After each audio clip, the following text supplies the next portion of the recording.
ভিতরে। তো আর দেরি কিসের, চলো আমরা শুরু করে দেই স্টাডাইন ভার্সেস জিটিকে এর ম্যাচটা। ওকে, ম্যাচ কিন্তু স্টার্ট হয়ে গেছে। এই জায়গায় তারা দুজনেই মেবি পিসি প্লেয়ার। হ্যাঁ, আমি যতদূর জানি স্টাডাইন তো পিসি প্লেয়ার, জিটিকেও মেবি পিসি প্লেয়ার। হ্যাঁ, তাদের মুভমেন্ট যদি তোমরা একটু দেখো, স্টাডাইনের মুভমেন্ট কিন্তু পুরাই ভাই কররা 99 ওরা, যেটা সত্য কথা, 99 প্লাস ওরা আর কি। আর জিটিকে কিন্তু এই ডেসআপটা পুরাই খেলে, আর স্টাডাইন কিন্তু তার নিজের ডেসআপ পুরো খেলতেছে ভাই। তারা কিন্তু ডেসআপটা চেঞ্জ করে না, তাদের একটা পার্মানেন্ট ডেসআপ হিসাবে যেটা থাকে আর সেটা দিয়েই খেলতেছে। তারা কিন্তু ডেজার্ট দিয়ে মারার চেষ্টা করতেছে। দুইজনে কি দুই গুলি নিছে নাকি? হ্যাঁ, মনে হইতেছে। এখন ভাই কথা হলো, তোমরা কে কে বাংলাদেশি অ্যান্ড কে কে নেপালি এটা অবশ্যই কমেন্ট করবা। আমার তো maximum audience Bangladeshi, but Nepali যদি কোনো অডিয়েন্স থাকো অবশ্যই কমেন্ট করবা।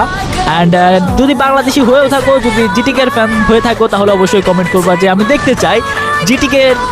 ভাই জিটিকের কথা কইতাছিলাম, আর জিটিকে কিন্তু আমাদের বাংলাদেশি প্লেয়ার স্টাডাইনে বাইরে দিছে ভাই, ডেজার্টের একটা শট দিয়া। এখনই উত্তেজনা হওয়া যাবে না, উত্তেজিত হয়ে কোনো কিছু বলা যাবে না, কারণ লিজেন্ড কিন্তু তারা দুইজনে। ম্যাচ কিন্তু যে কোনো সময় ঘুরে যেতে পারে।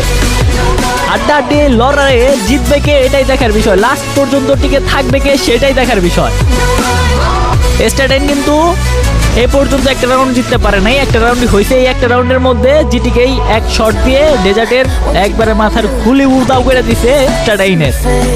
স্টাডাইন কিন্তু মারার ট্রাই করতেছে, আমার মনে হয় কেন জানি স্টাডাইন এই ম্যাচে মারতে পারবে আমার মনে হয়। হ্যাঁ, দেখতে পারতেছি আমরা যে এখন স্টাডাইন যেভাবে, ওই কইছিলাম না আমি বেটা, আমি কইছিলাম। আমি স্টাডাইনের মুভমেন্ট থেকে বুঝে গেছি পোলাই কিন্তু ভাই এই ম্যাচে জিতার জন্য ভালোভাবে খেলছে।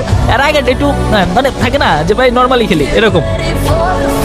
এই রাউন্ডে কিন্তু জিটিকেও কিন্তু ভাই খেপা ধরে খেলতেছে। দেখো তোমরা, আমি কিভাবে এটা বুঝতে পারছি তোমাদের, আমি টেকনিকটা বলে দিই। ওদের খেলার স্পিডটা দেখবা, যখন ওরা সিরিয়াস হয়ে খেলবে আরো বেশি মুভমেন্ট দেখানো শুরু করবে। ভাই কত কাছ থেকে মারছে দেখছো নি, স্টাডাইন কত কাছ থেকে মারছে। হ্যাঁ বাবু মশাই, তোমরা দেখছো নি? না ভাই, আমার কথা হচ্ছে বাংলাদেশি পিসি প্লেয়ারদের মধ্যে যদি বলো তাহলে বলবো ভাই স্টাডাইনের খেলাটা খুব ভালো, আর স্টাডাইনের মুভমেন্টটাও ভাই অনেক ভালো। আরে ভালো কথা, আমরা কিন্তু এই চ্যানেলে এখন রেগুলার গেম প্লের উপরে রিয়াকশন দিব। তো তোমাদের ফেভারিট কোন কোন ইউটিউবার আছে, কোন কোন গেমার আছে, অবশ্যই তাদের এই চ্যানেলে মেনশন করবা এই ভিডিওর ভিতরে। আর তোমরা যারা গেমার আছো, তোমরা যারা আমার ভিডিও দেখো, তোমাদের যাদের চ্যানেল আছে, তোমরা চাও তোমাদের ভিডিওতে আমি রিয়াকশন দেই, অবশ্যই তোমরা এই ভিডিওতে কমেন্ট করবা। আমি তোমাদের কমেন্টের উপরে ভিত্তি করে নেক্সট রিয়াকশনটা দেব। অনেকেই আমি চিনি না, অনেক আন্ডাররেটেড প্লেয়ার আছে যারা ইউটিউবে ভিডিও বানাও। তোমরা আমার ভিডিও দেখো, বাট আমি কাজের সূত্রে বা টাইমের অভাবে তোমাদের ভিডিও দেখতে পারি না বা সামনে আসে নাই, এমন কেউ হয়ে থাকে ভাই অবশ্যই কমেন্ট করবা। ভাই ভাই ভাই ভাই ভাই দেখতেই পারতেছো এই জায়গায় কেউ কারোর সাইডে কথা কইতেছে না, থাকে না একটা স্ক্রিপ্টেড ভিডিও না, ওইরকম কোনো ফিল আসতেছে না।